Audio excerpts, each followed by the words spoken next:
में मम्मात।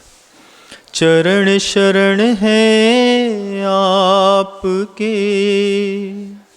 तारण तरण जहाज। भवदधि तट तक ले चलो, करुणा कर जिन राज। बोले आदि ब्रह्मा श्री आदिनाथ भगवान की जय। परम पूज्य आचार्य भगवंत गुरुदेव श्री विद्यासागर जी मुनि महाराज की, समस्त मुनि संघ की जय हो।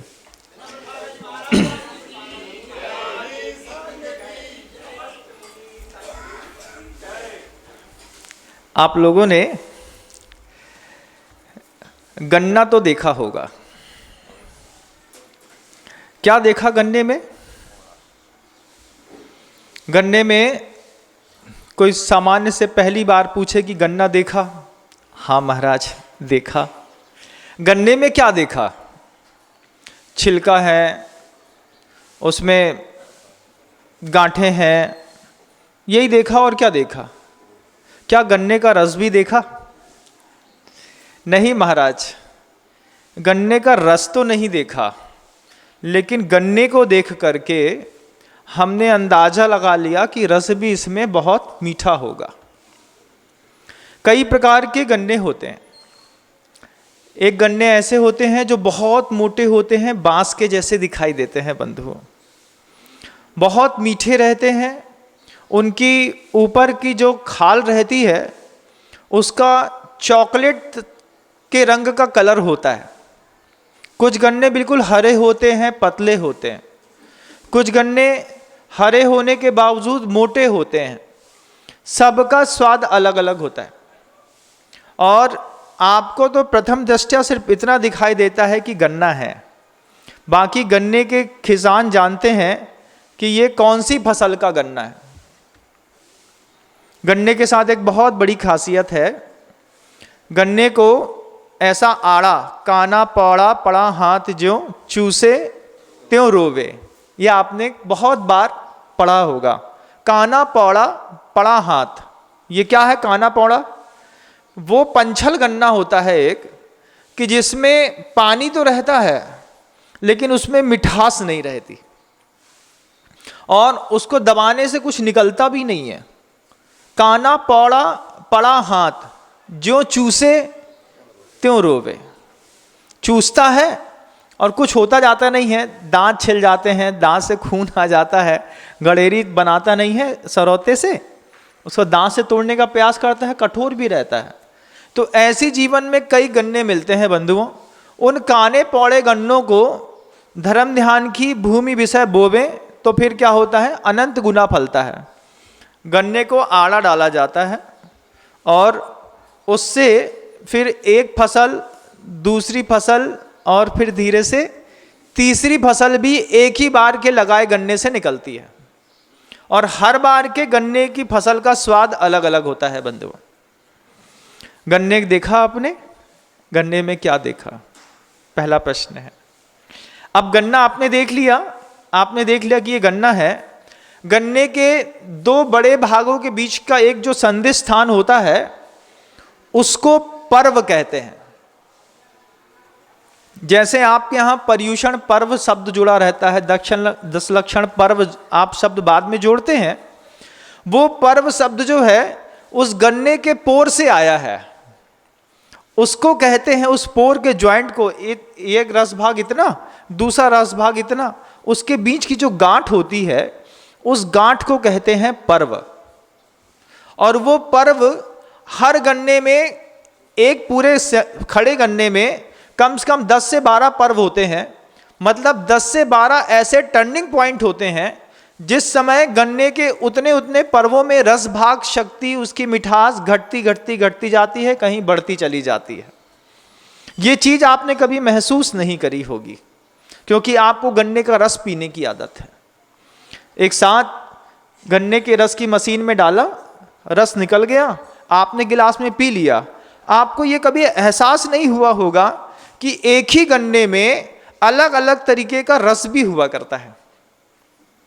अब आप जब हमारी इस बात को सुन रहे हैं, आपके मन के अंदर जिज्ञासा होगी, तो पहली फसल का जो निकला गन्ना होता है उसके सबसे निचले भाग के पोर में सबसे मीठा रस होता है। क्यों? क्योंकि पहली बार बोया गया गन्ना, जिसको माली ने, किसान ने अच्छे से सींचा है, खूब पर्याप्त पानी दिया है, खाद दी है, पोषक तत्व दिए हैं, उसकी मिठास। और दूसरी फसल में वही माली जो होता है, किसान होता है, उसे पानी देता है, लेकिन कोई भी फर्टिलाइजर या किसी दूसरी अन्य रासायनिक घटकों का प्रयोग नहीं करता, लेकिन फसल हो जाती है। तीसरी फसल में तो वो पानी भी नहीं देता, फसल हो जाती है, उसको काटता है, उसके पानी के हिसाब से जितना उसका वजन रहता है ट्रैक्टर में भरता है, उस शक्कर की कारखाने में दे करके चला आता है और वहाँ से अपना पैसा लेकर के चला आता है। ये गन्ना है बंधुओं। आपके घर के अंदर भी गन्ने हैं, अपने घर का गन्ना देखिएगा। एक गन्ने आप भी हैं कि आप वो गन्ने हैं कि धर्म की पहली फसल हैं आप। जो बड़े बुजुर्ग हो गए 60 साल के, 70 साल के, 80 साल के, इनको 80 साल के लोगों को धर्म ने, माता पिता ने, परिवार ने, संस्कृति ने, गुरुओं ने खूब सींचा। आपके अंदर बहुत मिठास है धर्म को लेकर के, लेकिन ज़्यादा मिठास में भी आदमी धीरे धीरे धीरे जो है जैसे कीड़े पड़ जाते हैं, ज़्यादा धर्मात्मा भी धर्मांध हो जाता है। उसको समझ में नहीं आता मुझे क्या करना है, क्या नहीं करना। आप वो फसल के लोग हैं जिनको आपको शुरुआत से धार्मिक माहौल में सींचा गया, आपको धार्मिकता का पाठ पढ़ाया गया, नमोकार मंत्र सिखाया गया, प्राकृत भाषा सिखाई गई। पहला भाग सिखाएगा मोहनलाल जी शास्त्री काव्य तीर्थ जबलपुर वालों का, परमिष्टि 5 होते हैं, तीर्थंकर 24 होते हैं। ये आपने बचपन में पढ़ा होगा, 1 रुपए का भाग। आज जो गन्ने की तीसरी फसल है आपके परिवार के अंदर, आप दादाजी हो गए, आपके पुत्र जो है जो 40 साल का होगा वो गन्ने की दूसरी फसल, और एक है गन्ने की तीसरी फसल जो आज पैदा हुई है, उसको 1 रुपए के भाग से कोई मतलब नहीं है, उसको मंदिर जाने से कोई मतलब नहीं है। उस गन्ने की तीसरी फसल में उसका फसल का डंडा तो दिखाई देता है, शरीर दिखाई देता है कितना बड़ा खड़ा है, उसमें मिठास नहीं है, उसके अंदर कोई भी रसभाग, कोई शक्ति, कोई परिणाम नहीं है। परिणाम क्या निकलता है कि ऐसे खड़े खड़े पतले पतले गन्ने के डंडे दिखाई देते हैं। और किसान भी बोलता है, किसी आदमी को बोल देता है, भैया खेत को खाली करो, इसको बेचाओ, जितना मिले तो घर पहुंचा देना। क्यों? इस फसल में हमने पानी नहीं दिया, इस फसल में हमने कोई भी रासायनिक घटकों का प्रयोग नहीं किया, इस फसल को किसान ने देखा ही नहीं, ये फसल अपने आप पैदा हो गई। आज 3rd जनरेशन जो आपके घर के अंदर है, वो आपके घर के अंदर की जो 3rd जनरेशन है बंधुओं, वो गन्ने की तीसरी फसल है जिसमें आपने कभी पानी नहीं दिया, धर्म का कोई पानी नहीं दिया बंधु।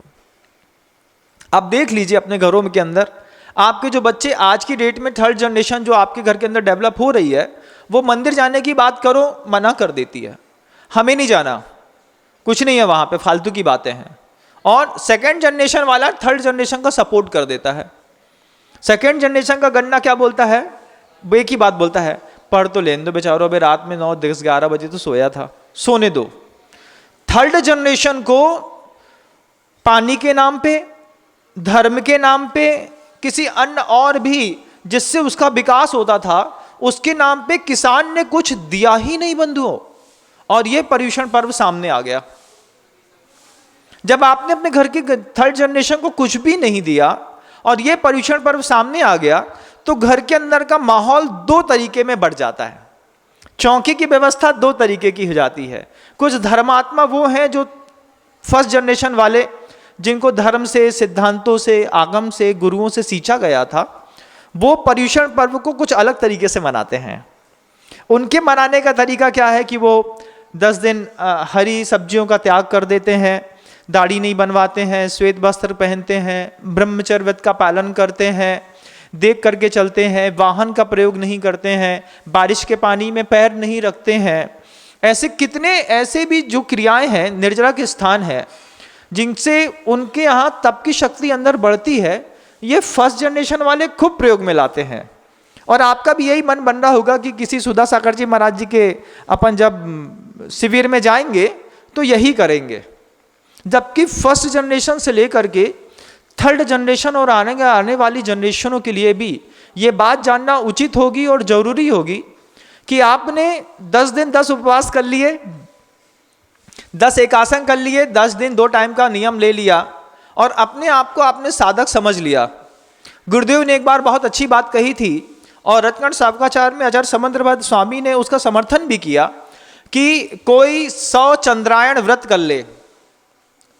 एक चंद्रायण व्रत के बारे में आपको अगर पता हो तो कवल चंद्रायण व्रत होता है, वो अमावस से शुरू होता है और जैसे जैसे चंद्रमा की कलाएं बढ़ती हैं वैसे वैसे उसमें व्रत नियम बढ़ते हैं। पहले दिन 1 कौर ले लिया, 1 कला खिली तो 1 ग्रास ले लिया, दूसरे दिन उपवास कर लिया, दूसरे दिन 2 ग्रास ले लिए और फिर 1 उपवास कर लिया, तीसरे दिन 30 और ग्रास ले, 3 उपवास कर लिए, फिर 1 ग्रास ले लिया, ऐसे बढ़ाते चले जाते हैं 15 दिन तक। फिर पूर्णिमा तक उसको 15 ग्रास मिलते हैं, फिर वहां से फिर घटता है, वो फिर घटान होती है। ऐसे 100 चंद्रायण व्रत कर लो आप, 1-2 नहीं, कितने 100 चंद्रायण व्रत कर लो और अपने आप को धर्मात्मा समझ लो, ब्रह्म में हो। गुरुदेव भी कहते हैं और सावकाचार्य भी कहते हैं, किसी भी तपस्या करने से पहले अगर आपने ये चंद्रायण व्रत कर लिया, आपने उपास कर रहे हैं, एकासन कर रहे हैं, इसके पहले जरूरी है रात्रि भोजन के त्याग का नियम। सबसे पहले रात्रि भोजन के त्याग का नियम 10 उपवास करने वाले सोच लें, मैं रात में 4 प्रकार के आहार का त्याग करता हूं, उसके बाद आपके इस पर्युषण पर्व के 10 उपवास की शक्ति सद्गुणित होकर के आपको फलीभूत होगी। 10 दिन उपवास कर लिए, एकासन कर लिया, 2 टाइम का नियम ले लिया, साधना कर ली, 11वें दिन रात को 12 बजे अच्छा चिली पराठा चल रहा है, पनीर का चल रहा है और क्या जो भी चलते हैं आप लोगों के यहाँ रात में चल रहे हैं। ऐसे धर्मात्मा कितने हैं संसार में जिनके लिए ये भादों के भदैया जैसा पर्युषण आया। गुरुदेव ने एक बार मतलब हंसी में ही कही थी ये बात कि बारिश के दिनों में आपने देखा होगा हरे हरे बड़े बड़े मेढक हो जाते हैं, पहली बारिश में देखना कभी, बहुत ग्रीन कलर के बड़े बड़े मेढक हो जाते हैं। ऐसे ही भादों के महीने में बहुत बड़े बड़े और मोटे मोटे धर्मात्मा दिखाई देने लगते हैं दुनिया में हर जगह, और इन मेढकों की उम्र ज्यादा नहीं रहती, कुछ ही दिनों में ये अपने आप शांत हो जाते हैं। जैसे वो मेढक बारिश की पहली बारिश में बड़े बड़े फलीभूत हो जाते हैं, खूब उछकते हैं, खूब टर्र टर्र करते हैं, और तीसरे चौथे दिन वो किसी भी रोड में मरे पड़े दिखाई देते हैं। ठीक ऐसे ही ये भादों के भदैया जैन होते हैं। भदैया शब्द भादो शब्द से बना है। ये आज का इस अभी का जो महीना चल रहा है इसको भादो कहते हैं। इस भादों में कई लोगों के अंदर धर्म करने की इच्छा पैदा होती है। अब मुझे पर्युषण पर्व आ रहे हैं तो मुझे धर्म करना है, धर्म करना है, धर्म करना है। उसी मेढक के जैसे क्या 10 दिन खूब अच्छे से किया, 11वें दिन रोड में पड़े मिले। यही जो 10 उपवास करने वाला मेढक था, खूब टर्र टर्र कर रहा था, खूब अच्छे से स्तोत्र पाठ और पूजा कर रहा था, खूब अच्छे से आरती उतार रहा था, खूब माला फेर रहा था। यही मेढक 10 दिन इसने खूब टर्र टर्र टर्र टर्र करी, 11वें दिन किसी ठेले के सामने मरा पड़ा मिला, फुल्की खा रहा है, 10 दिन की साधना बर्बाद कर दी। होटल का खा रहा है, 10 दिन की साधना बर्बाद कर दी। उस मेढक से पूछा कि जब तुम्हें मरना ही था तब भी तुमने 10 दिन की साधना क्यों करी? उस मेढक के पास कोई जवाब नहीं है, आपके पास भी कोई जवाब नहीं है बंधुओं।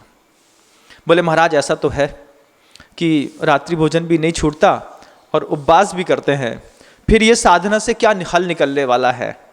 एक बार अपने अंतर मन में पूछेगा, क्वेश्चन उठाना चाहिए कि हमने 10 दिन के उपवास किए तो इससे हमारे विपुल कर्म की निर्जरा हुई होगी, बहुत सारे जो हमारे असाता के परमाणु हैं वो निकल गए होंगे। भ्रम में मत रहना।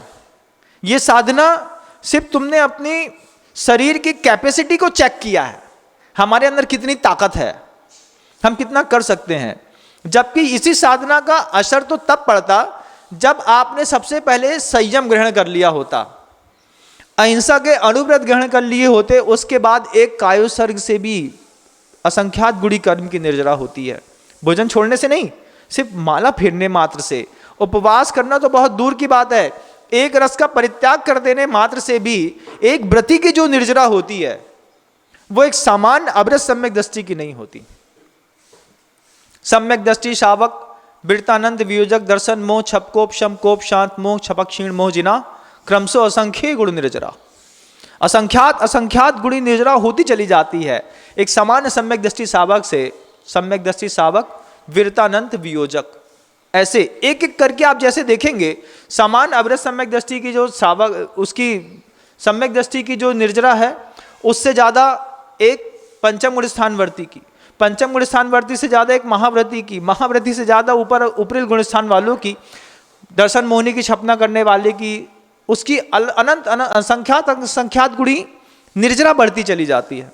लेकिन जो तुम आज कर रहे हो, जो कल से तुम शुरू करने वाले हो इस पर्युषण पर्व में, इस पर्युषण पर्व में जो लोग 10 उपवास करना चाहते हैं, जिन्होंने संकल्प किया है कि मैं 10 उपवास करने के साथ साधना करूंगा, उन सबसे कहना चाहता हूं सबसे पहले आजीवन रात्रि भोजन का त्याग कर दें। सबसे पहले आजीवन रात्रि भोजन का त्याग हो महाराज सूर्यास्त के बाद। सूर्यास्त के बाद क्यों महाराज? 7 बजे का नियम ले लेते हैं, 8 बजे का नहीं। प्रकृति ने आपको बहुत अच्छी व्यवस्था दी है। गर्मी के दिनों में जब प्यास की वेदना बहुत सताती है, उस समय सूर्यास्त 7:15 बजे होता है। आप गर्मी के दिनों में 7:15 बजे तक पानी पी लीजिए, कोई आपत्ति नहीं है।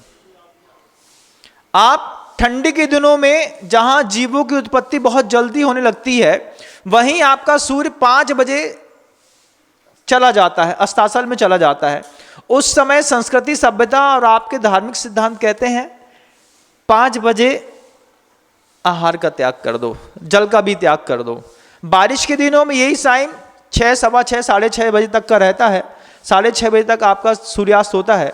तो जैसे जैसे प्रकृति अपना संतुलन सेट करती है, प्रकृति के हिसाब से सूर्यास्त को आधार बना करके सबसे पहले आप रात्रि भोजन का त्याग करें, बाद में 10 उपवास करने के बारे में सोचें। अरे महाराज जी, हम तो ऐसा सोच रहे थे कि 10 दिन में फिर वो तो 11वें दिन पालना अच्छी जोरदार होने वाली है और ऐसा वैसा सुना था। ये सब इससे कुछ होता जाता नहीं है बंधुओं, कुछ नहीं होता जाता है। इससे अच्छा तो ये था कि तुम संयमी पूर्वक साधु की संगति में जाकर के अनुशासित होकर के किसी मुनि महाराज के शिविर में जाकर के अच्छे से धर्म ध्यान कर लेते। सबसे पहले उपवास करने वाले रात्रि भोजन का त्याग करें, पहली बात। बहुत सारे बच्चे ऐसे हैं, चूंकि मैंने पहले ही बताया कि 3rd जनरेशन का जो गन्ना है, गन्ना मतलब आपके परिवार का वो बच्चा, नाती है, पोता है, जो बड़ा हो रहा है, 3rd जनरेशन है। उस 3rd जनरेशन के और 1st जनरेशन के बीच में इतना बड़ा गैप है। आपकी उदारवादी नीति ने आपके पूरे घर का माहौल बदल करके रखा हुआ है। हम इतने ज्यादा उदारवादी नीति हैं कि आपके घर का माहौल जो है बहुत ज्यादा मजाकिया बन गया है। हमारे घर में बहुत स्वतंत्रता है महाराज जी, माता पिता बच्चों के बीच में खूब मजाक का माहौल चलता है, खूब बहुत अच्छा चलता है, बहुत मसालेदार हमारे घर का माहौल है, सारी सुविधाएं हैं। किसने बनाया? बड़े आदमी ने।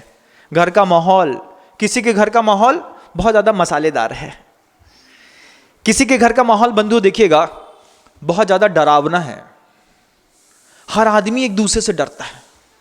हर आदमी को घर के अंदर रहने पर ऐसा भय महसूस होता है, पता नहीं अगले पल में क्या घटना घट जाए। खाना खाने के पहले आदमी 100 बार सोचता, बैठक में बैठने से पहले 10 बार सोचता, दादाजी बैठे जाए कि नहीं जाए, जाए कि नहीं जाए। कई लोगों ने अपने घर का माहौल बहुत डरावना बना के रखा है। कई लोगों के घर का माहौल बहुत स्वार्थी है।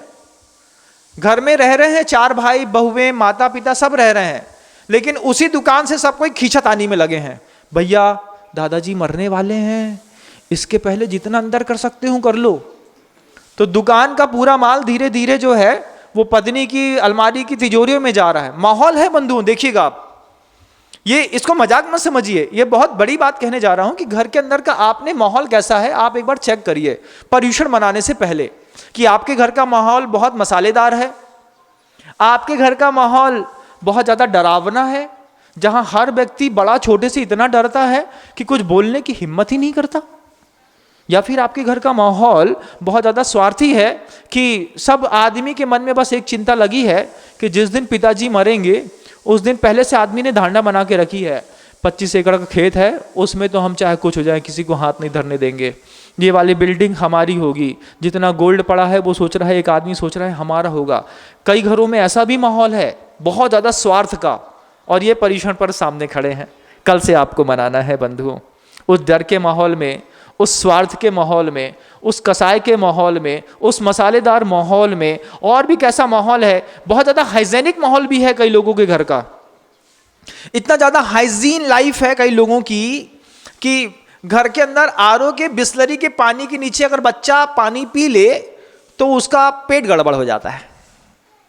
अगर मान लो बच्चा पैक्ड आइटम को छोड़ करके सामान्य से किसी घर का कुछ खा ले तो उसको रात में बुखार आ जाता है, छींक आ जाती है।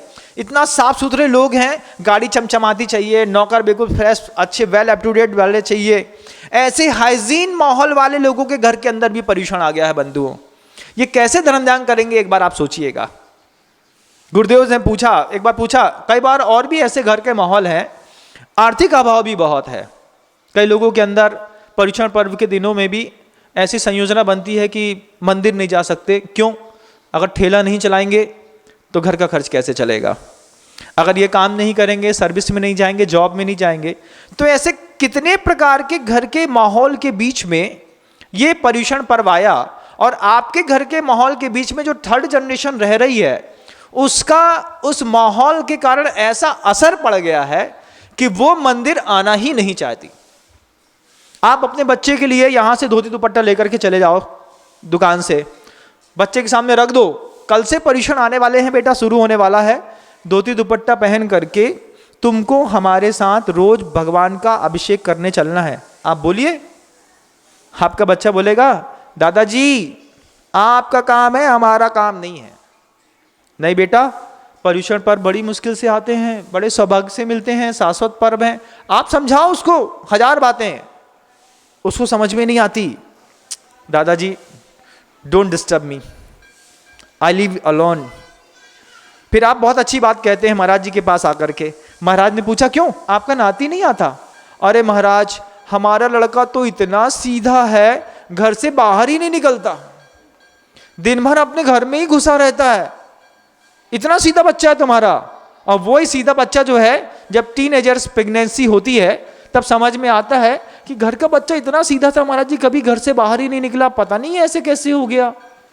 जब वही बच्चा है, जब मार्फिन और कोकिंग का एडिक्शन लेकर के घर के अंदर बैठा रहता है, तब पिता आके हमारे पास रोते हैं, कहते हैं हमसे, महाराज हमारे बच्चे कभी घर से बाहर नहीं निकले, ऐसे कैसे बिगड़ गए? पता ही नहीं है। क्यों पता नहीं है भाई? घर के अंदर बच्चा अगर एक कमरे में 8 घंटे से बैठा है तो सोचो कि अपना टाइम किसके साथ एक्सपेंड कर रहा है, किसके साथ वो रह रहा है, क्या देख रहा है, क्या सीख रहा है, क्या समझ रहा है। ऐसे माहौल में आपके घर की जो थर्ड जनरेशन आज की डेट में डेवलप हो रही है बंधुओं, उनको भी पर्युषण पर्व के बारे में बताने और सिखाने की जरूरत है।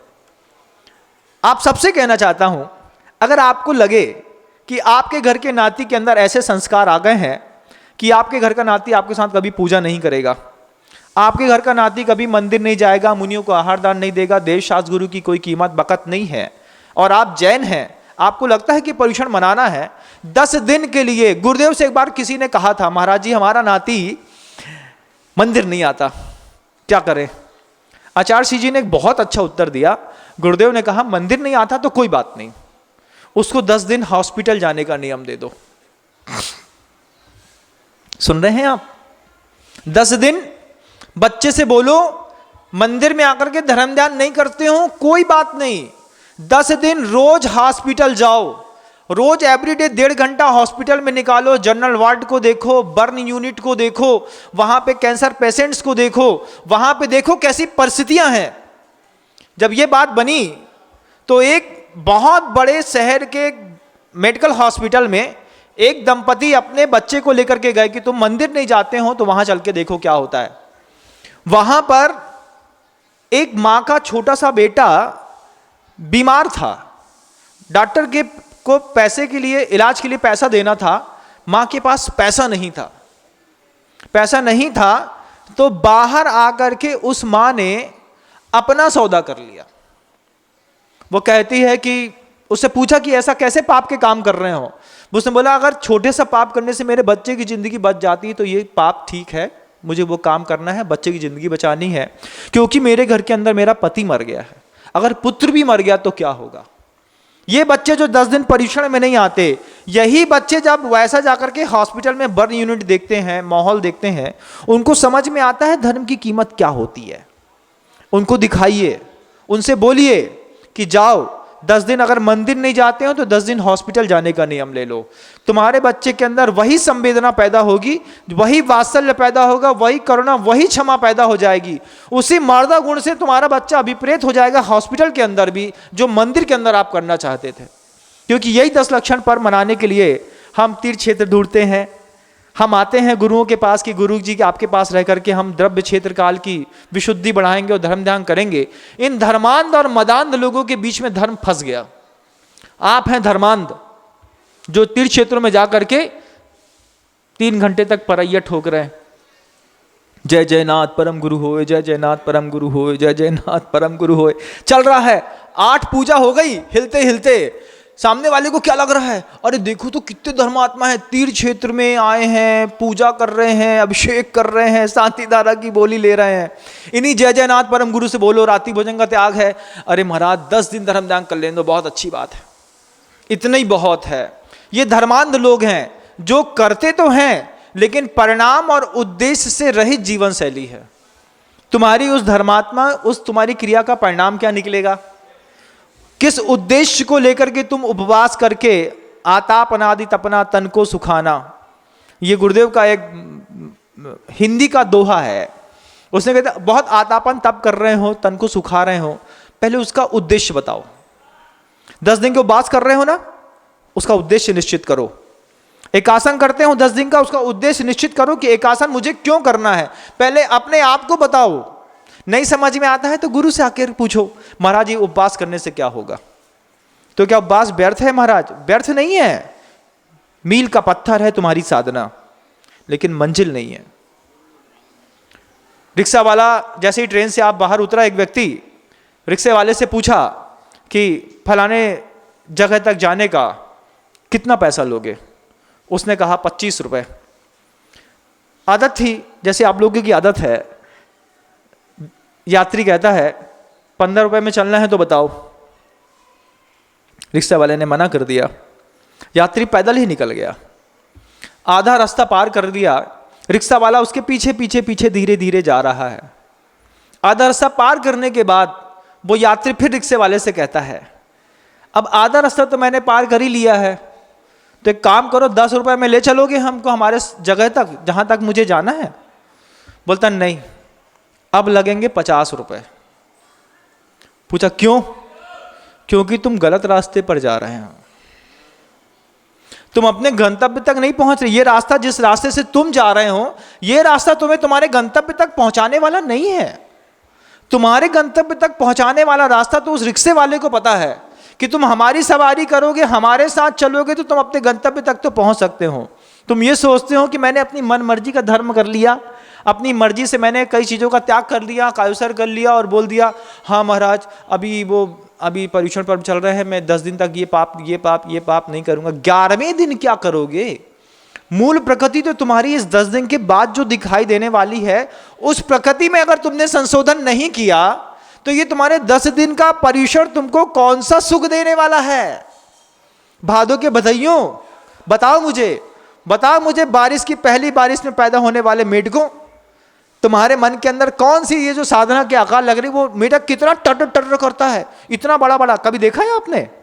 नहीं देखा होगा, क्योंकि तुम तालाब भी नहीं जाते, जंगल में रहते नहीं। तुम जंगल में जाओ, किसी तालाब के किनारे रहो तो तुम्हें पता चले इतने मोटे मोटे बड़े बड़े मेढक। ये बधाइयाँ वाले मेढकों से मैं कहना चाहता हूं कि ये 10 दिन में उपवास, एक आसन, खूब सारी पूजा, इससे तुम्हारे जीवन में कौन सा परिवर्तन आने वाला है? बताओ कौन सा? तो महाराज क्या हम लोगों के लिए पर्यूषण नहीं है? है, तुम्हारे लिए ही तो है। लाइफ का एक टर्निंग पॉइंट है पर्यूषण। जैसे गन्ने के एक पोर से दूसरे पोर के बीच में जो गांठ होती है, उस गांठ के बाद गन्ने का रस और अनुभाग शक्ति बदल जाती है। ठीक ऐसे ही ये पर्यूषण तुम्हारी लाइफ का वो टर्निंग पॉइंट होना चाहिए कि जिसके बाद तुम्हारी पिछली जिंदगी और आने वाली जिंदगी में आमूल चूल परिवर्तन आ जाए। तब जाकर के पर्व मनाने का आनंद है, तब आनंद है इस बात का। क्या महाराज के उपदेश सुने हमने?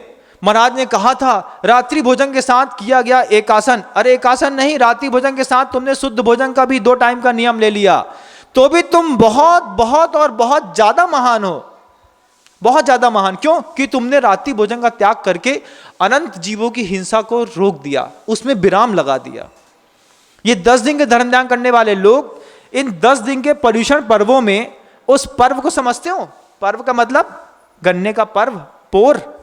तो हर पोर में तुम्हारी लाइफ स्टाइल बदलती चली जाएगी। उत्तम क्षमा के दिन तुम थोड़े बदल जाओगे, उत्तम मार्दव के दिन फिर तुम थोड़ा बदल जाओगे। फिर जैसे ही पोर का अनुभाग शक्ति थोड़ा और आगे बढ़ेगी, तुम देखोगे कि 10वें दिन तुम्हारे जीवन की वो मिठास है कि जो तुमको स्पर्श करेगा, जो तुमसे बात करेगा, जो तुम्हारे साथ रहेगा, हर के जीवन में मिठास घोलने का काम करेगा वो गन्ना, बशर्ते उसको किसान मिला हो, उसको सही समय पर खाद और पानी समुचित क्षेत्र में वपन हो। बड़का छोटा सा बीज वह अल्पकाल में ही फलीभूत होता है बट वृक्ष की तरह। ये मूक माटी कहती है गुरुदेव की मूक माटी है। समुचित खाद पानी और हवा मिली हो उसे, फिर उसकी उन्नति को कोई रोक नहीं सकता। आपने अपने घर के गन्नों को समुचित खाद, समुचित पानी और हवा दी है कि नहीं? है? आत्ममंथन कर लो, कल से शुरुआत होने वाली है टर्निंग पॉइंट की। हर पर्व बताता है कल तक नहीं बदल पाए, इस पर्व का बहाना लेकर के अपनी जिंदगी का सुधार करो। कल तक तुम पाप नहीं छोड़ पाए, बहाना करो इस बात का। इस बार का क्षमा धर्म मैंने गुरुदेव के साथ मनाया और उसके बाद मैंने क्रोध करना बंद कर दिया। जैसे ही तुमने क्रोध करना बंद कर दिया, तुम्हारे घर से डरावना माहौल खत्म हो गया बंधुओं। तुम्हारे क्रोध ने तुम्हारे घर के अंदर डरावना माहौल बना के रखा है।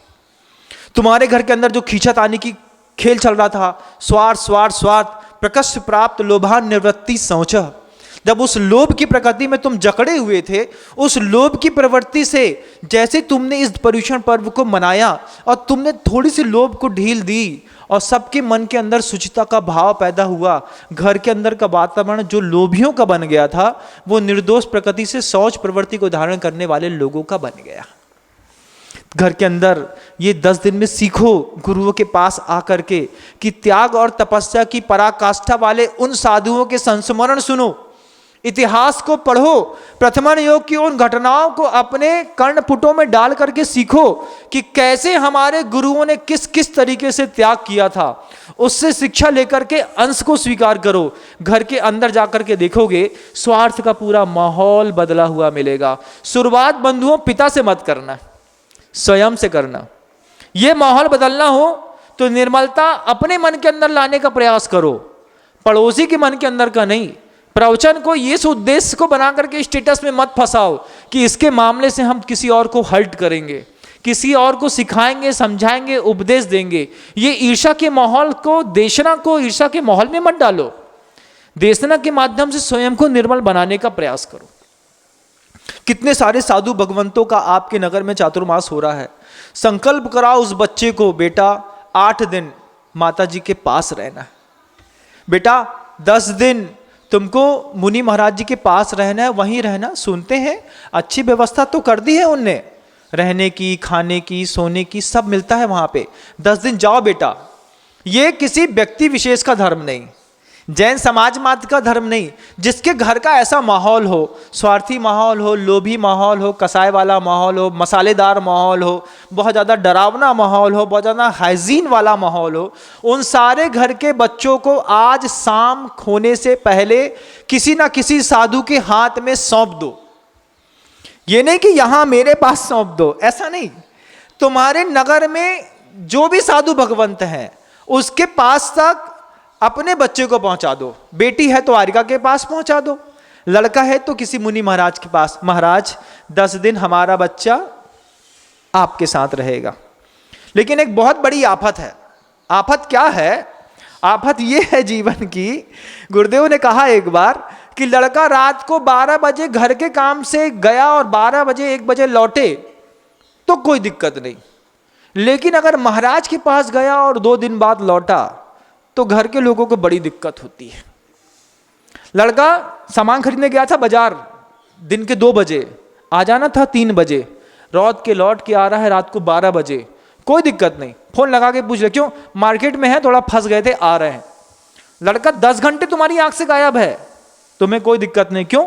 घर के काम करने गया, चलता है, कोई बात नहीं। पता चला लड़का 10 दिन के लिए मुनि महाराज के पास चला गया। अब माता पिता घर में मंदिर में जाकर के 10 पर्यूषण पर्व में, भैया बे महाराज की देशना का बहुत प्रभाव पड़ता है, महाराज तो नहीं बना देंगे? नहीं नहीं नहीं नहीं, ऐसा नहीं, कुछ भी हो जाए हम अपने लड़के की शादी कर देंगे। पूरी दृष्टि बदल दी तुमने, बहुत खतरनाक है महाराज, तुम्हारे बच्चे को पूरा बदल देंगे। अरे सोचो, उस पापी बच्चे को अगर तुम्हारे महाराज ने पूरा बदल दिया और तुम्हारे हाथ में छोड़ दिया तो कितना बड़ा स्वर्ग हो जाएगा तुम्हारा घर, ये भी तो सोचो। बुद्धि नहीं जाती महाराज, काम नहीं करता ऐसा। हमारा लड़का घर के अंदर 1000 पाप करे सो ठीक, लेकिन आपके चरणों में जाकर के अगर वो पुण्य की 10 क्रिया भी करे तो पिता को ये शंका होती है, ये महाराज का जादू तो चल गया। क्योंकि तुम जानते हो अपने लड़के को कितना ढीठ है, कितना धूर्त है, कितना शैतान है, कितना नालायक है। तुम अच्छे से जानते हो अपने बच्चे को, क्योंकि तुम्हारी पैदाइश है, कुछ माँ का अंश है धूर्तता का, कुछ पिता का, दोनों को मिलकर के तो बच्चा बना है, तो माता पिता दोनों पहचानते हैं। तो आचार्य जी से पूछा कि आप कैसे ऐसे नटखट और गंवार दिखने वाले बच्चों को साधु बना देते हैं? तो बोलते माता पिता को उसमें वर्तमान दिखता है और उसी बच्चे को मैं उसका भविष्य देख करके सुधारता हूं। गुरुदेव देखते हैं जिस बच्चे को तुम नालायक कहते हो, महाराज 1 नंबर का चोर है, 1 नंबर का दारूखोर हो गया है, 1 नंबर सिगरेट पीने लगा है, फलाने काम करता है, किसी काम का नहीं है, जहां जाएगा बर्बाद कर देगा, उसकी वर्तमान पर्याय को तुम देखते हो और भविष्य के पर्याय को तुम्हारे गुरु देखते हैं। तुमको ऐसा लगे कि नहीं मेरा बच्चा जो है वर्तमान में बहुत बिगड़ैल है, तो कोई भी साधु भगवंत है, आप किसी भी नगर में रहते हैं, 10 दिन के पर्यूषण का बहाना लेकर के हर पोर के ऊपर की मिठास को बढ़ाने का प्रयास करो। हर पोर की, कोई भी साध्वी है, कोई भी साधु है, कभी किसी बच्चे को, किसी शावक को इस बात के लिए अब मोटिवेट नहीं करते कि तुम मुनि बनो, कभी नहीं करते। हम कभी नहीं कहते तुम साधु बनो।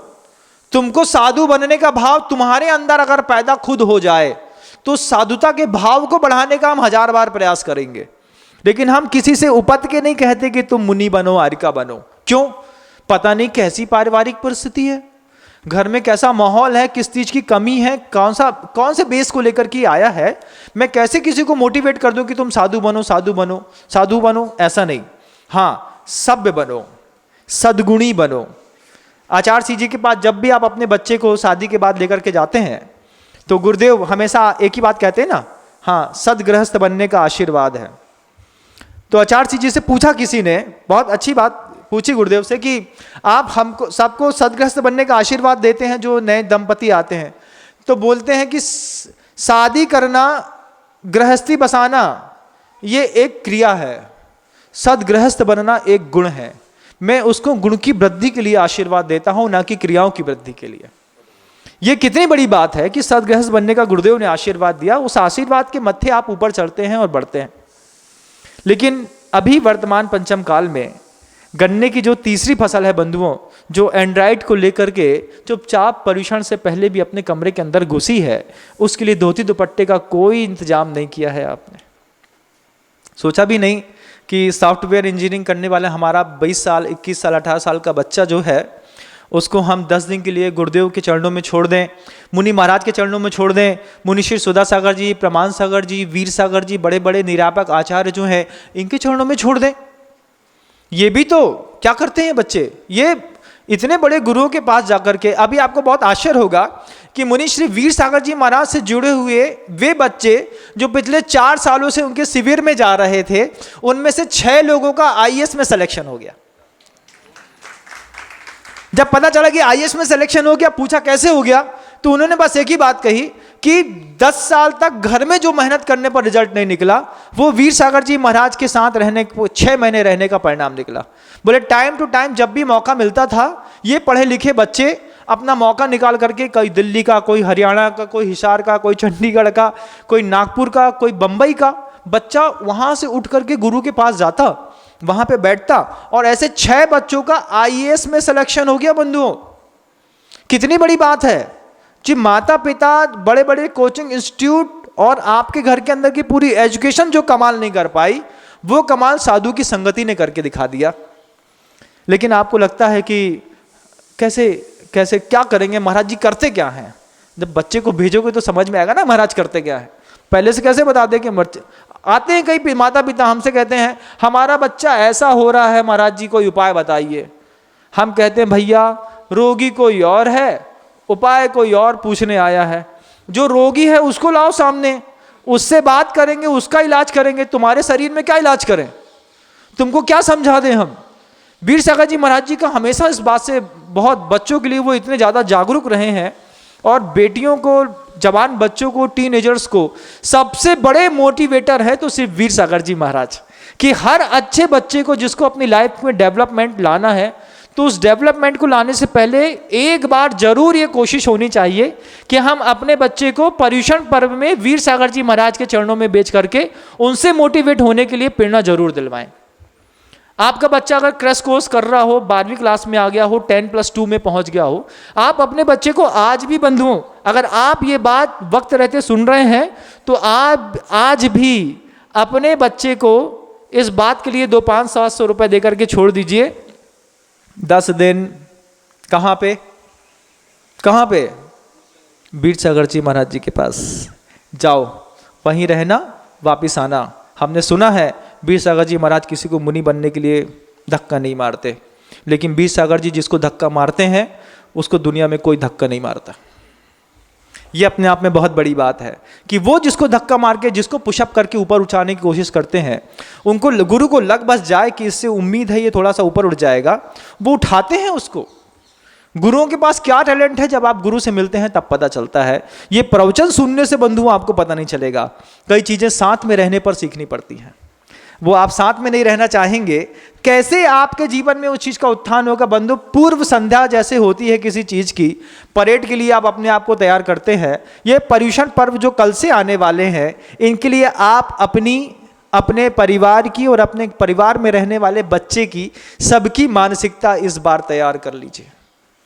ऐसे गुरु धरती पर बार बार नहीं होते, बार बार इस तरीके के शिविर नहीं लगते, बार बार एक जैसा माहौल नहीं मिलता, बार बार एक जैसे ज्ञान का क्षयोपसम नहीं बना रहता, चेतना भी बार बार अच्छी चीजों को बोलने के लिए प्रेरणा नहीं देती बंधुओं।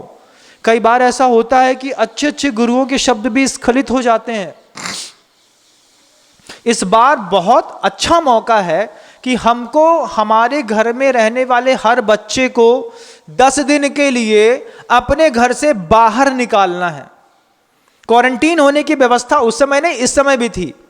गुरुदेव ने कहा ये पर्युषण पर्व क्यों आते, तो आचार्य श्री जी ने कहा कि जब आप लंबे सफर में चलते हो, बहुत लंबा सफर हो, तो लंबे सफर में कभी आपने देखा जगह जगह पर रेस्ट हाउस बने रहते हैं।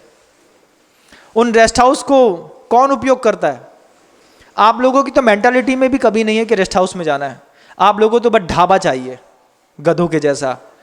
अपनी गाड़ी चलाई, 8 घंटे गाड़ी में बैठे, फिर एक किसी सड़े हुए ढाबे में खड़े हुए दाल रोटी सब्जी खाई, फिर उसी गाड़ी में बैठे हुए चल दिए।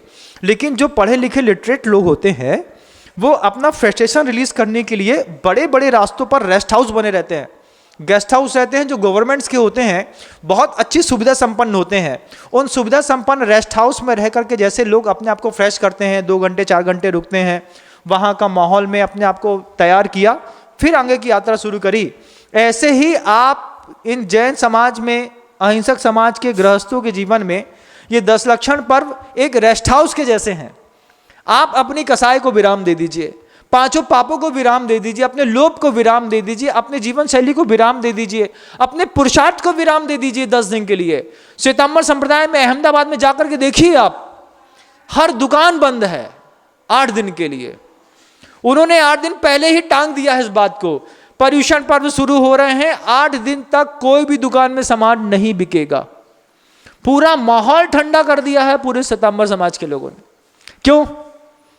हमें 10 दिन का रेस्ट चाहिए अपनी लाइफ का। अपने लिए जीना है 10 दिन, अपने लिए जीना है 8 दिन। और आपके साथ तो बहुत अच्छी खूबसूरती है, 8 दिन उनके खत्म होते हैं और 10 दिन आपके शुरू हो जाते हैं। पहले आप उनका 8 दिन का आनंद ले लो, फिर यहाँ भी आनंद ले लो, कोई आपत्ति नहीं है। 18 दिन का भी पर्यूषण मनाया जा सकता है। नहीं मना सकते हैं तो कम से कम 10 दिन का तो स्वीकार कर लो बंधुओं। बच्चों से बोलो, ये जो नेट में घुसने की आदत होगी है, उपवास सरल है, नेट फास्टिंग बहुत मुश्किल है। आजकल जो है, आप ये मत सोचिए कि सिर्फ भोजन के उपवास से काम चल जाएगा। मेंटल फास्टिंग की भी बहुत ज़्यादा लाइफ में अब जरूरत पड़ गई है कि थोड़ा मेंटल फास्टिंग को भी चाहिए। थोड़ा नेट ऑफ कर दिया शाम को 7 बजे से 10 बजे तक, घर में कुछ नहीं चलेगा, ना टीवी चलेगी ना एंड्रॉयड चलेंगे, कुछ भी, वाईफाई बंद। 10 दिन के लिए नियम ले लो ना, वाईफाई बंद, फिर देखो क्या कमाल होता है। अपने आप बच्चों के लिए पर्याप्त समय मिलेगा, वो खुद बोलेंगे मुझे महाराज के पास जाना है, वहां पे रहना है। एक बार लगन लगानी पड़ेगी बंधुओं, नहीं तो थर्ड जनरेशन का जो गन्ना सिर्फ साइज में बड़ा दिखाई देता है बंधुओं, लेकिन इतना संक्रमित रहता है, कितना संक्रमित रहता है। आप आश्चर्य मानेंगे कि जब उस गन्ने को आप खाते हैं तो गले में थ्रोट इन्फेक्शन हो जाते हैं। कभी पंचल गन्ना खाया है? नहीं खाया? बोल के पूरे भोंदू हो तुम लोग। बिल्कुल भी नहीं खाया? खाया होगा, एक आध बार तो खाया होगा। कभी गन्ने की गांठ भी चबाई होगी तुम लोगों ने, देखा होगा गन्ने की गांठ को चबा करके, प्रैक्टिकली किया तो सब होगा, देखा होगा चबा करके कोई भी रस नहीं निकल रहा, फिर भी चबाए जा रहे गधों के जैसे। और चबाओ, अब निकलेगा, अब निकलेगा, नहीं निकलेगा उसमें रस। उसमें रस डालने का काम कुछ प्रकृति का था और कुछ किसान का था। ना प्रकृति ने सहयोग किया है ना किसान ने सहयोग किया है। ऐसे गन्ने की जो थर्ड जनरेशन की फसल है, इसको उठाओ वहां से, बोलो जाओ, अच्छे किसान तुम्हारे नगर में बैठे, अच्छे किसान, अच्छी साधवियां तुम्हारे नगर में बैठी, जो सिर्फ सत्य, अहिंसा, अचौर्य का उपदेश देते, ब्रह्मचर्य का उपदेश देते। इसी वल्गैरिटी सबसे बड़ी सोशल प्रॉब्लम हो गई फॉरेन कल्चर में। जो बहुत खुला कल्चर था, आज वो सबसे बड़ी सोशल प्रॉब्लम हो गई। उस सोशल प्रॉब्लम को कंट्रोल करने के लिए जैन समाज के अंदर ब्रह्मचर्य व्रत की एक संयोजना बनाई गई, ब्रह्मचर्य व्रत का उपदेश दिया गया, एक पत्नी व्रत के नियम दिए गए, सौदार संतोष का व्रत दिया गया। उस सोशल प्रॉब्लम से बचने के लिए जो पूरे देश, पूरी कंट्रियां जिससे परेशान हो रही हैं, वो भारत में आज भी हम सुरक्षित महसूस कर रहे हैं। क्यों? हमारे यहाँ संविधान में, संस्कारों में ऐसी सीख दी गई थी कि ये सोशल प्रॉब्लम भारत के अंदर कभी नहीं बन सकती। भारत के बाहर से आने वाला व्यक्ति भारत में आकर के विक्षेप पैदा कर सकता है, लेकिन भारत को पलट नहीं सकता। संस्कृति ऐसी जबरदस्त है, लेकिन बाहर की संस्कृति ऐसी नहीं है बंधुओं। बाहर की संस्कृति में सोशल प्रॉब्लम बहुत बड़ी हुई है। ये पर्यूषण पर्व के 10 दिन आपको आपके बच्चे की हर मेंटेलिटी को फ्रेश करने का एक ऐसा अभूतपूर्व मौका है कि आपका बच्चा हो सकता है 10 दिन जीन्स ना पहन पाए, एंड्रॉयड ना चला पाए, हो सकता है आपके बच्चे को 10 दिन पिज्जा, बर्गर, चाउमीन ना मिले, हो सकता है आपके बच्चे को सोने के लिए अच्छा बेड या एसी रूम ना मिले। लेकिन इन सब को छोड़ने के बाद जो आपके बच्चे को मिलेगा, एक डिसिप्लिन, एक अनुशासन, सेल्फ कंट्रोलिंग पावर, अपना लाइफ टाइम मैनेजमेंट, आपके साथ रहने वाले की सेल्फ कंट्रोलिंग सिस्टम, ये सब चीज़ें जो साधु आपको 10 दिन धर्म के बहाने कुछ और सिखाएंगे, इसके बाद निकलने के बाद आपका बच्चा जब आपकी लाइफस्टाइल में आएगा, आपको लगेगा 10 दिन में साधुओं ने हमारे बच्चे को पूरा बदल दिया है, पूरा। आज उमंग और उत्साह है, ताकत है। तो मैं इस बात को कहता हूं और बोलता हूं कि गर्त में जाने वाले बच्चों को मुनियों के साथ जरूर रहना चाहिए। अच्छे बच्चों के लिए तो कई अच्छे इंस्टीट्यूट मिल जाएंगे बंधुओं, लेकिन जो बच्चे गर्त में जा रहे हैं उनको बचाने के लिए साधु से बड़ा कोई भी इंस्टीट्यूट और विश्वविद्यालय नहीं है कि एक साथ एक ही स्पॉट पर वो हर तरीके की शिक्षा देता है। 7 सब्जेक्ट से किसी की लाइफ में कोई डेवलपमेंट नहीं होता। Physics, chemistry, math, biology, science, English, कुछ भी पढ़ लीजिए, आपके जीवन में एक समय आने के बाद कोई काम नहीं आती। आप लोग खुद अपना अनुभव करके देख लीजिए। 40 साल के, 45 साल के हो गए, लाइफ में फिजिक्स काम आ रही है? आ रही है? कोई काम नहीं आ रही। बचपन में पढ़ते थे हिस्ट्री ज्योग्राफी बेवफा, रात भर रटी दिन में सब सफा। तो नहीं पढ़ते थे लोग। क्या काम क्या आता है जिंदगी जीने के लिए? Physics, chemistry, maths, sociology, science, political science, इन सब के अलावा, इकोनॉमिक्स के अलावा, ऑडिट एडिशन के अलावा और क्या चाहिए? पेशेंस। इसके अलावा और क्या चाहिए? कंबाइंडनेस। इसके अलावा और क्या चाहिए? तो वहां दया, करुणा, अहिंसा, सत्य, अचौर, इन सब के प्रयोग करने का कोई प्रयोगशाला है तो वो संत निवास है, साधुओं की वहां की जीवन शैली है। वो बताते हैं। हमारे सामने 1000 आदमी झूठ बोलता है आकर के, महाराज ऐसा, महाराज ऐसा, महाराज ऐसा। हम उसके झूठ पे विश्वास करते हैं क्योंकि हमको बताया गया है कि कोई असत्य भी बोले तो उसके असत्य पे विश्वास करना, उसके विश्वास से वो घाती हो सकता है। तुम्हारे ऊपर उसकी श्रद्धा इस बात को लेकर के बढ़ेगी कि ये सत्य को जानने वाले कितने भोले और शांत लोग हैं। आज वो तुम्हारे सामने आके झूठ बोलता है, कल तुम्हारे सामने झूठ नहीं बोलने की कसम खाएगा। लेकिन साधु के पास आना पड़ेगा बंधु। साधु आपके घर के अंदर नहीं आ सकते। गुरुदेव की ऐसी अनुकंपा थी कि गुरुदेव ने आप लोगों के ऊपर करुणा करके इस बार 85 जगहों पर गुरुदेव के आशीर्वाद से साधु संतों और भगवंतों के चातुर्मास हो रहे हैं। 85 स्पॉट्स हैं। 85 ऐसे केंद्र हैं जिनकी छाया में देव, शास्त्र और गुरु एक जगह पर मिल रहे हैं। उन 85 केंद्रों में जहां आप अलग अलग जगह है, कोई छोटा सा गांव भी है तो कोई बड़ा शहर भी है, और सबकी अपनी अपनी कैपेसिटी के हिसाब से गुरुजी ने सबको चातुर्मास दिया। अब आप अपने घर की कैपेसिटी चेक कर लीजिए, अपने आप घर का माहौल चेक कर लीजिए कि हमारे घर का माहौल क्या महाराज जो कहते हैं वैसे ही तो नहीं होता जा रहा है क्या? वास्तव में हमारे घर के अंदर डरावना, बहुत ज़्यादा स्वार्थी लोग तो नहीं रहने लगे? अगर लोभ ज़्यादा बढ़ रहा हो तो लोभ के त्याग की कला 10 दिनों में साधु संत सिखाएंगे। हिंसा ज़्यादा बढ़ रही हो, आदमी आदमी को मारने पर उतारू हो, घर के अंदर कई बार ऐसा माहौल बनता है बंधु, हर आदमी धारदार शब्दों का प्रयोग करता है। घर के अंदर आप देखिएगा, हो सकता है आपके घर के अंदर वो माहौल ना हो, लेकिन मेरी बात एक आदमी नहीं सुनते, आज हजारों लाखों लोग सुनते हैं इस बात को। कई घरों के अंदर 8-10 लोगों के बीच में ऐसा माहौल रहता है, हर व्यक्ति धारदार शब्दों का प्रयोग करता है। सीधे से पूछेंगे, क्यों पापा कहाँ गए? तुम जानो, तुम्हारा काम जाने, हमसे क्या पूछ रही? टेढ़ा जवाब। पिता से बोला, पिता ने बच्चे से बोला, जाओ दुकान में 1 घंटा बैठना, तुम्हारी दुकान है तुम बैठो, हमारा काम नहीं है। पत्नी से बोला, छोटे भाई के लिए थोड़ा सा उसको जाकर परस दो, उसको, ये सब मेरा काम नहीं है, उसकी घरवाली जाने वो करे। ऐसे कितने परिवार हैं, एक भी उत्तर सही ढंग से नहीं मिलता, एक भी उत्तर। परिवार के लोगों को बाहर का तो बहुत अच्छा रहता है, बाहर से कोई व्यक्ति आएगा, अरे भाई साहब आइए आइए आइए, बेटा लाओ बाबूजी के लिए चाय ले आओ, बहुत अच्छे। अंदर जाकर के वो वही बेटा चिल्ला रही है। इनको तो नौटंकी करने से फुर्सत नहीं है। इनका कोई ना कोई फ्रेंड आ जाएगा, चाय लाओ, नौकरानी है क्या तुम्हारी? कितनी आर्टिफिशियल लाइफ है। तो आप ये देखिए कि आप बाहर वाले से जितना अच्छा व्यवहार करते हैं, उससे जस्ट अपोजिट आपके घर का खुद का एनवायरनमेंट है। इस 10 दिन के पर्युषण पर्वों में हर पर्व के बाद अगर मिठास बढ़ानी है, हर एक दिन के बाद आपको लगना है कि हमारे बच्चे का जीवन और उन्नत होना है, किसी भी गांव में हो, साधुओं के पास खुद जाओ, हो सके तो अपने बच्चों को भेजो। तुम नहीं जा पाते तो बच्चे से बोलो। घर में पिताजी थे, बहुत अच्छी बात कहते थे हमसे। जब भी गांव में कोई साधु आ जाए तो वो कहते थे, पढ़ो नहीं तो गुरु के पास रहो। अभी 2 काम है चातुर्मास में, जाओ किताब उठा के पढ़ो, पढ़ाई की इच्छा नहीं होती तो फिर वो एक ही बात कहते, जाओ महाराज की सेवा करना। क्यों? अगर व्यवहारिक जीवन जीने की कला नहीं सीख पा रहा है तो कम से कम बच्चा धार्मिक जीवन जीने की कला सीख जाएगा, कुछ सीख जाएगा। लेकिन सोते हुए व्यक्ति का कुछ नहीं मिलता बंधु। पर्युषण पर्व की पूर्व संध्या पर इस उपदेश को आप सब सुन रहे होंगे, ऐसा मैं मानता हूं।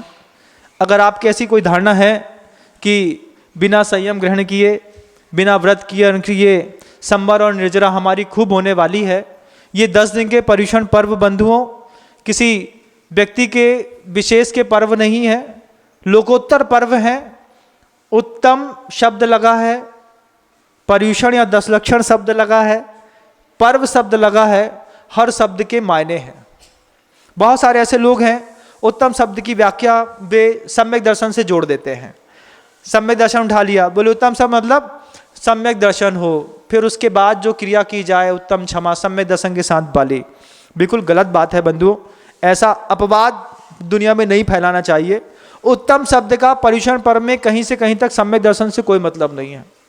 उत्तम शब्द राजवार्तिक कारण में आचार्य अकलंग देव स्वामी ने साफ साफ शब्दों में कह रहे हैं, उत्तम शब्द जो है वो साधु वर्ग के साथ लगा है।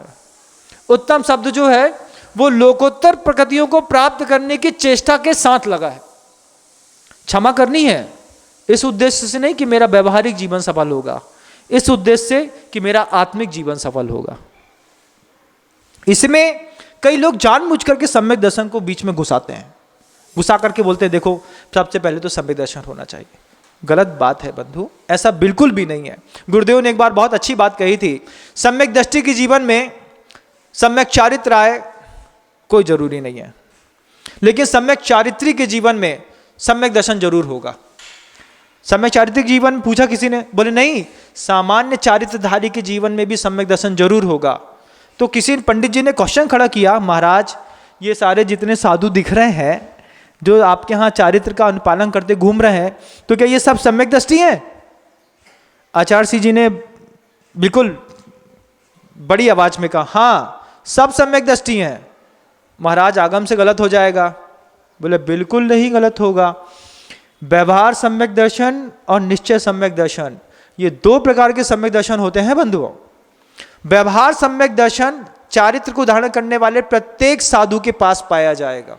निश्चय सम्यक दर्शन भजनीय है, हो भी सकता है नहीं भी हो सकता है, लेकिन व्यवहार सम्यक दृष्टि भी इस संसार में घर में देखना मुश्किल है बंधुओं। सम्यक दर्शन के जो 8 अंग हैं, उन 8 अंगों की विस्तृत व्याख्याएं कल से धीरे धीरे साधुओं के माध्यम से आपको सुनाई देगी, प्रवचनों के उपदेश में भी सुनाई देगी। व्यवहार सम्यक दर्शन की भी इस 10 दिन में बहुत कीमत है। वात्सल्य की, अनुकंपा की, प्रभावना की, इसकी भी बहुत कीमत है। उपशम प्रशम भाव तो एक है ही। इन सब चीज़ों में हम जीने का कल से अपना प्रयास करेंगे कि मानस बनाएंगे। यहाँ पर भी बहुत सारे लोग बाहर से आए हैं, उन लोगों ने भी अपनी धारणा बनाई है कि तीर्थ क्षेत्रों में रह करके हम गुरुओं के सानिध्य में अपनी साधना को आकार देंगे। आपकी साधना बहुत अच्छी फलीभूत हो, इसके लिए कुछ अपने आप को अनुशासन में स्वयं बांधने का प्रयास करें। स्वयं कोशिश करें कि 10 दिन के लिए हम अपने नेट फास्टिंग का प्रयोग करेंगे, एंड्रॉयड नहीं चलाएंगे। आप खुद प्रयोग करके देखिए, आपको आनंद आएगा। जितना कम शब्दों का वार्तालाप के साथ जीवन शैली आप तीर्थ क्षेत्रों में या गुरु के साथ गुजारेंगे, हम कोशिश करें मौन रहने की, जितने कम शब्दों में काम हो जाए।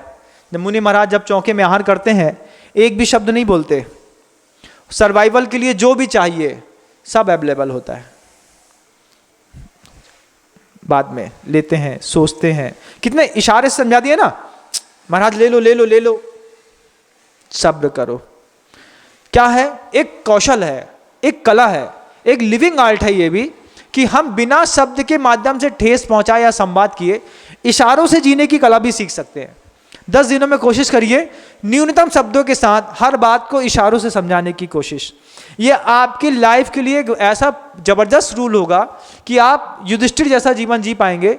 वो जब भीम को अत्यधिक आक्रोश आया राजसभा में, युधिष्ठिर ने मुंह से एक शब्द नहीं बोला, अपना अंगूठा वो धरती पर धीरे से ऐसे गड़ाते चले जा रहे थे। भीम ने युधिष्ठिर का पैर देखा कि उनको इतना क्रोध आ रहा है कि जहां पर वो अपना अंगूठा गड़ा रहे हैं उस जगह पर गड्ढा हो गया, लेकिन मुख से एक शब्द नहीं बोला। तो ये मौन रह करके भी ये अनुशासन भी बहुत जबरदस्त होता है। आप इसमें भी अपने आप को डेवलप कर सकते हैं। बहुत ज़्यादा रंगीन वस्त्रों में लोगों की वासनाएं भड़कती हैं, लोगों के विचार भड़कते हैं। आपके वस्त्र परिवेश के कारण किसी के अंदर कोई भड़काव पैदा ना हो तो आप श्वेत वस्त्र भी धारण कर सकते हैं। माँ बहनों के लिए श्वेत वस्त्र अच्छा नहीं लगता है तो वो हल्की प्रिंटेड साड़ी के साथ भी अपना जीवन गुजार सकते हैं 10 दिन के लिए। ये अभ्यास है, ये करना चाहिए। क्या है इसके पीछे के लिए कहा है कि आप जितना इस तरीके का अभ्यास करेंगे, इस 10 दिनों में आपकी प्रत्येक गतिविधि एक साधु जैसी हो। और कैसी साधु जैसी हो? तो आचार्य श्री जी कहते हैं चेलोपशिष्ट मुनिरेव।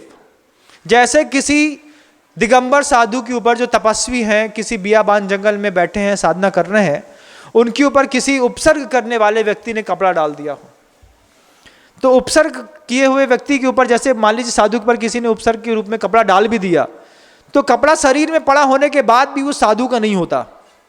डाल दिया है किसी ने, हट भी जाएगा, साधु का साधुत्व में समाप्त नहीं होता। चेलोपशिष्ट मुनिरेव। ऐसा आपका जीवन 10 दिन का हो कि हम कपड़ा तो पहने हैं लेकिन हमारी अंतरंग परिणति बिल्कुल साधु जैसी हो, तब जाकर के इस 10 दिन के जीवन का आनंद आएगा। परीक्षण की शुरुआत में मैं कहना चाहता हूं, जैन समाज 3 चीज में बहुत विख्यात मानी जाती है। जैनी का 3 लक्षण बहुत दूर से दिखाई दे जाता है लोगों को कि जब वो शाम को ट्रेन में 5:30 बजे अपना लंच बॉक्स खोलता है तो उसके खाने की खुशबू से लोग दूर से पहचान जाते हैं जैन है, पक्का अपना कलेवा साथ में लेकर के चलता है, पानी छान करके पीता है, प्रतिदिन देव दर्शन करता है। पूर्व संध्या पर दुनिया के तमाम लोगों से कहना चाहता हूं, इस बार के पर्युषण पर्व मनाने से पहले आप इस बात का संकल्प कर लें कि जीवन में अब जितने भी दिन बचे हैं उन दिनों में मैं ये संकल्प कर लूं कि सबसे पहले देवशास्त्र गुरु में से किसी एक का दर्शन जरूर करूंगा। अगर मान लीजिए आप भगवान के मंदिर तक नहीं जा पाते हैं तो दिगंबर मुद्रा के मुनि महाराज के दर्शन कर लें, फिर जाकर के कुछ डालने का अंदर नियम ले लें। रात्रि में भोजन का त्याग कर दें, रात्रि भोजन का। अभी मैं जल की बात आप लोग से नहीं कहना चाह रहा हूं क्योंकि मैं समझता हूं जब आप बहुत ज़्यादा मेहनत करते हैं तो कंठ बहुत ज़्यादा तड़पता होगा, वो आप जाने आप देखें। लेकिन रात्रि भोजन का त्याग प्रत्येक जैन परिवार करके ये पर्युषण मनाए और ये कोशिश करें कि इस साधना को हम निरंतर धीरे धीरे धीरे धीरे आगे भी चलाते रहेंगे, आगे भी हमारा समय इससे गुजरता रहेगा। पानी छान करके पीने का नियम ले लें। महाराज 10 दिन का, हाँ 10 दिन का ले लो। अच्छा, छने पानी का नियम ले लो। एक बार हमने ले लिया छने पानी का नियम 3 दिन के लिए, दोबारा जीवन में संकल्प कर लिया कि छने पानी का नियम नहीं लेंगे। क्यों महाराज? पहली बार जब मैं साधु के दर्शन किए और पहुंचा, महाराज ने बहुत प्यार से धीरे से बोला, अच्छा ऐसे हो? हमने कहा हाँ ऐसे हैं। तो उनने कहा एक काम करो, 3 दिन छने पानी का नियम ले लो। तो प्रारंभिक अवस्था में लगा कि बहुत छोटी बात कही जा रही है, छने पानी। जी महाराज जी, कायुसर कर लो, 9 बार नमोकार मंत्र पढ़ लो। क्या समझे कायुसर क्या होता है? 18-19 साल की उम्र में कर लिया कायुसर। फिर जब कायुसर करा दिया, फिर वो बोलते हैं देख लेना किसी भी चीज में अनछना पानी उपयोग नहीं होता हो। ठीक है, बाहर निकले तब बत्ती जली। कैसी जली? होटल में गए खाने, तब समझ में आया जो खाना बना है ये अनछने पानी से। समोसा खाने की इच्छा करी तो अनछने पानी से, चटनी अनछने पानी की, बाहर का कोई भी खाना पीना, पाउडर कुछ भी लगाना, कुछ भी करना, सब अनछने पानी का। कपड़ा धोना तो भैया पानी छानो पहले। पहली बार समझ में आया कि साधु जीवन में वे मुनि महाराज जिन्होंने नियम ले लिया है कि आजीवन क्या छने जल का ही प्रयोग करेंगे, अनछने पानी का जिनका आजीवन त्याग है, आप उस शैली को देखिए बंधुओं। 10 दिन में सीखिए कि अपनी धोती दुपट्टा, अपनी साड़ी, शुद्धि के वस्त्र हम खुद अपने हाथ से पानी छान करके शुद्धि में डालेंगे। तब आपको लगेगा कि एक अनछने पानी का नियम लेने पर भी, छने पानी का नियम ले लिया कि छने पानी का प्रयोग करेंगे, अनछने जल का त्याग करने का नियम भी आपकी साधना को कितना जागृत कर देता है। संवेदनशीलता की और जागृति की जरूरत थी, कल भी थी, आज भी है। आपके समय पूरा हो गया है बंधुओं। ये पर्युषण पर्व के 1 दिन पहले का माहौल है। हम अपने पहले मन में बना लें, फिर तन में बना लें, फिर धीरे से वचन में बना लें, उसके बाद अपने जीवन में बना लें। आप सबको ये पर्युषण पर्व गन्ने के पोर के जैसा, जैसे जैसे आप धीरे धीरे गन्ना बढ़ता जाता है, उसके पोर में स्वाद बढ़ता जाता है, ऐसे ही इस पर्युषण पर्व से आपके जीवन में मधुरता का स्वाद और बढ़े। ऐसी मंगल कामनाओं के साथ सबको आशीर्वाद देता हूँ गुरुदेव का। गुरुदेव ने संकेत दिए धीरे से कि सबको बताना कि साधना इस बार की ऐसी हो न कभी आपने पूर्व में की थी, आपको आगे आने वाले काल में भी लगे कि इस बार खजुराहो चातुर्मास में जिस तरीके की हमने साधना की थी वो एक इतिहास रचे। ऐसी भावनाओं के साथ गुरुदेव का आशीर्वाद यहाँ के प्रत्येक श्रावक के लिए भी आया है। उनको भी मैं आशीर्वाद देता हूँ कि उनकी साधना रंग लाए। गुरुदेव का आशीर्वाद हम सबके जीवन में खूब फलीभूत हो, ऐसी मंगलकारी भावनाओं के साथ गुरुदेव श्री विद्यासागर जी मुनि महाराज की जय। जा वाणी के ज्ञान से सूझे लोकालोक, सो वाणी मस्तक नमु सदा देत हूँ धोख। माँ जिन वाणी भारती तोहे जपो दिन रैन, जो तेरी शरणा गहे सो पावे सुख चैन।